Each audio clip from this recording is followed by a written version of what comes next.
AEW president and GM Tony Khan is teasing massive changes for the company in 2024. He spoke about this on the AEW World's End media call earlier today.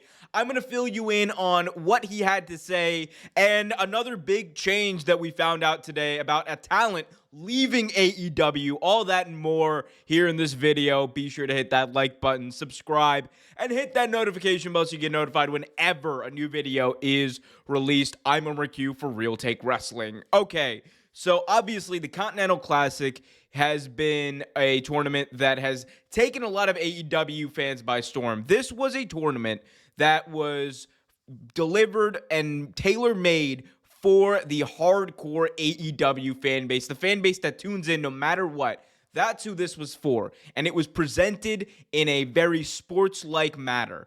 And that's one thing that fans of AEW, a lot of the original fans, I should say, of AEW, had been critical towards the company about. That maybe the company's gone a little too much and leaned a little too much into the sports entertainment way of things. And rather than presenting things like a sport and a competition, we've had too many kind of wacky and unbelievable out there storylines kind of all around AEW. So one of the things that Tony Khan hinted towards was that he was experimenting throughout the last couple of months with the Continental Classic. And he said that he feels like this was some of the most fun he's had as a booker in booking shows, putting together matches, putting together this entire tournament.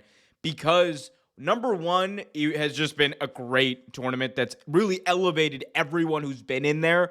Number two, it has had a reception from the AEW fans that I think honestly has even blown away the expectations of even the most optimistic of AEW watchers. Like, Tony Khan raved about how fans feel about this tournament. He spoke about how on Cage Match, these are some of the highest rated matches of the year, how he feels like that this tournament has really rejuvenated and caused AEW to have some of their best shows over the last little while here.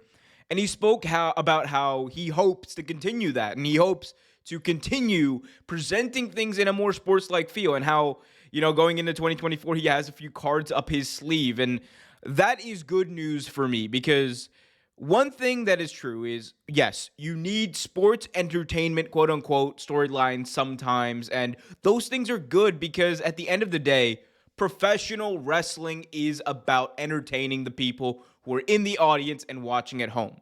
Now, that doesn't mean everything needs to be wacky, everything needs to be unbelievable, everything needs to be goofy as hell. No. But what it does need to be is it needs to be logical, it needs to have a reason, and it needs to have a payoff. That's the best. That's what fans want out of their professional wrestling. And if you look at something like the Devil storyline, I know it hasn't been everyone's cup of tea, but I really do think when you combine something like that along with something as great as the Continental Classic, that is AEW at its best, because it's weighing both things.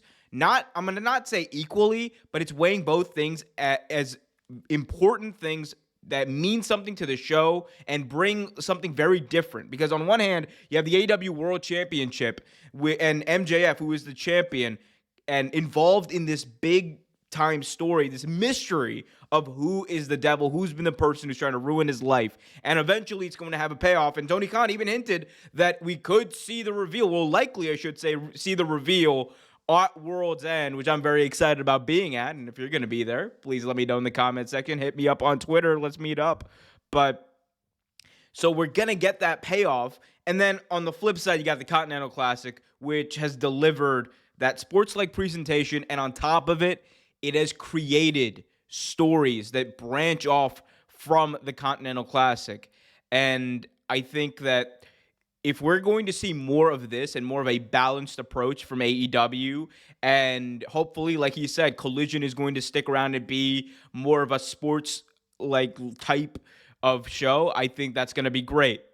Another thing, and more changes that Tony Khan talked about, were changes that had to do kind of behind the scenes. So we found out, or it was revealed and reported, that Dana Massey, who is a relative of the Young Bucks. I believe he's one of the spouses of one of the brothers. I'm not going to misspeak and say who, but you have Dana Massey, who is leaving the company. She was heading up the merchandising in the company for a little bit there. She was there since the beginning, I should say. And you also have Raphael Morphy, who was in charge of, I believe, booking the arenas and doing that kind of marketing. And you had and Kevin Sullivan, who we knew, not that Kevin Sullivan, another Kevin Sullivan, who was a producer in AEW, who was there since the beginning, who left. So a lot of changes that have been happening in AEW. We've been hearing about these. Tony Khan addressed these in the media call, and he essentially said that, yes, while he really is appreciative of what everyone's done, the reality is it's towards the end of the year. Contracts are up. People are always looking for new opportunities, and you can't stop people from trying to take those opportunities. So he says that all that notwithstanding, and he appreciates all the work everyone's done, he does have a plan for things moving forward. I think look for him to bring in a lot of people to round that out, and look for people to come in and I think really bolster AEW's positioning in all those facets. Because if there's two places where I think AEW really needs to fix things and improve, it's their live merchandise at shows. Because I've spoken about it many times on this channel. I think that AEW's merchandise and their merch stands at their shows are just lacking. I'm gonna be honest. Like I've always said it. It's probably the weakest part of their game as a company. I just don't understand it.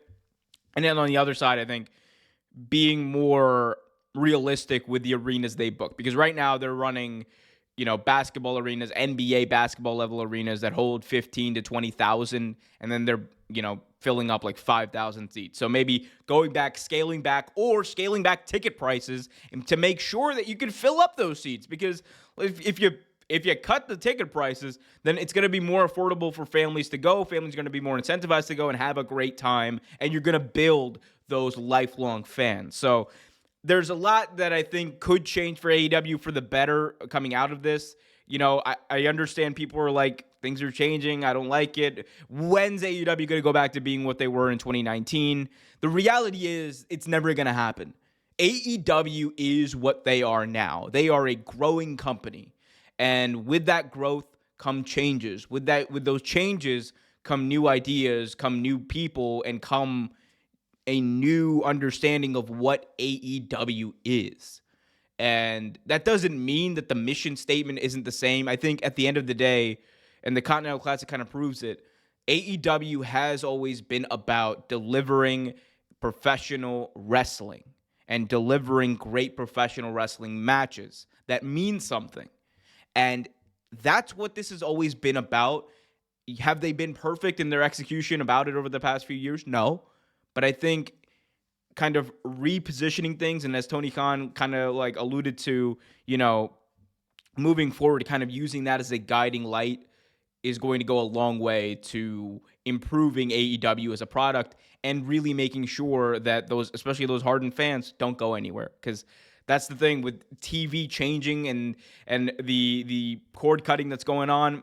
You got to be able to have that hardcore audience that's going to tune in no matter what. That's how you improve not only your positioning as a company, but also that's how you get a bigger TV rights deal. That's how you pay more talent. That's how you get more talent. That's how you grow as a company. So we'll see what happens. I'm excited, though, to see what happens at AEW World's End this Saturday night. Let me know in the comment section what you think about all of this stuff. Also, be sure to hit that like button, subscribe, and hit that notification bell so you get notified whenever a new video is released.